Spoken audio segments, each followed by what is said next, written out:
Rational functions part 2. Follow the 7-step strategy to graph the rational function. Here I have a rational function, and the first step is determine symmetry of the graph. I'm going to test for y-axis symmetry and origin symmetry. For y-axis symmetry, f of negative x should equal f of x.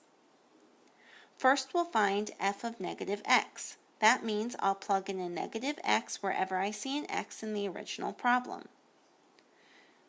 So I have negative 7x divided by negative x minus 3. I can factor out a negative from the denominator, and I get negative times x plus 3, and for the numerator, I still have that negative 7x. Lastly, a negative divided by a negative is a positive, so this simplifies to 7x divided by x plus 3. So f of negative x is 7x over x plus 3. Now if we compare that expression to my original expression, I can see that these are different because the denominators are different. That means that I do not have y-axis symmetry. Now I'm going to test for origin symmetry. The graph is symmetric about the origin if f of negative x equals negative f of x. I already found f of negative x, so I'm going to find negative f of x. That means I'm just going to apply a negative sign to the original expression, which is 7x over x minus 3. Now this is completely simplified. Negative f of x equals the negative 7x divided by x minus 3. If I compare these two functions, they are not equal. So I do not have origin symmetry, and my answer is neither y-axis symmetry nor origin symmetry. The second step asks me to find the y-intercept. To do that, I'm going to find f of 0. So I'll plug a 0 wherever there's an x in the original function, and I get 7 times 0, which is 0, divided by 0 minus 3, which is negative 3, and 0 divided by negative 3 is 0. So my y-intercept is 0. Now I'm going to find the x-intercepts. To do that, we're going to set the function equal to 0 and solve for x. So I'm going to multiply both sides by the denominator, x minus 3. The denominators cancel on the left, leaving me with 7x equals 0 times x minus 3, which is just 0.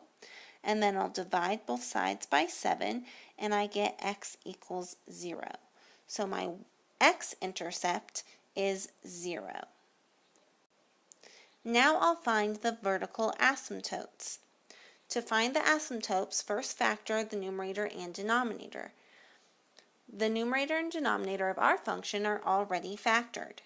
Then we'll look to see if we can cancel any factors, and we cannot. So, since we can't cancel any factors, I'm going to just take the denominator and set it equal to 0 and solve for x. So I'll add 3 to both sides, and I get x equals 3. And this is the line of the vertical asymptote. Now I want to find the horizontal asymptote. To do that, I'm going to look at the degree of the numerator and the degree of the denominator. The degree of the numerator is 1 because that's the highest exponent, and the degree of the denominator is also 1.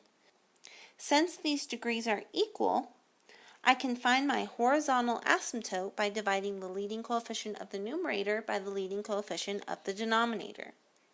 So the leading coefficient of the numerator is the value next to the x, which is 7, and I'll divide that by the leading coefficient of the denominator, which is a 1. So I have a horizontal asymptote at 7 divided by 1, which is 7. And that means that my line is y equals 7. Plot points between and beyond each x-intercept and vertical asymptote. Find the value of the function at the given value of x. So MyMathLab is going to have you evaluate the function at specific x values. So we're going to evaluate the function at -4, -2, 2, 6, and 7. That just means that we're going to plug in those numbers for x and solve for f of x or y. First, we'll substitute a -4 for x. So we have 7 times -4 divided by -4 minus 3. That gives us -28 divided by a -7. And -28 divided by -7 is a +4. So whenever we have a -4 for x, we have a +4 for y. Now we'll find f of -2. 7 times -2 is -14 divided by -2 minus 3, which is a -5, and that gives us a +14/5. So our value for f of x is 14/5. When we plug in a 2, we get 14 divided by -1, which gives us a -14. For f of 6, I have 7 times 6, which is 42, divided by 6 minus 3, which is 3. 42 divided by 3 is a +14. Lastly, we'll find f of 7, and this gives us 49 divided by 4. And that's as simplified as it can go. So f of 7 is 49/4. And these give us ordered pairs. So we have an ordered pair of -4, 4, -2, 14/5, 2, -14, 6, 14, and then 7, 49/4. And we can plot all of those ordered pairs on our graph. Our last step is to graph the rational function. We're going to take all the pieces that we previously found and select the graph that fits that criteria. So I have a y-intercept and x-intercept at 0, 0. If I look at graphs A and B, I can see that there are x and y-intercepts at 0, 0. C and D do not have those intercepts.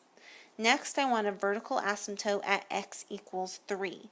That means I'm going to have a vertical line at +3. So here I have a vertical line at x equals 3. Here I have a vertical line at x equals -3. So I automatically know that B is not my choice. I can go ahead and look at A and make sure that I have a horizontal asymptote at y equals 7.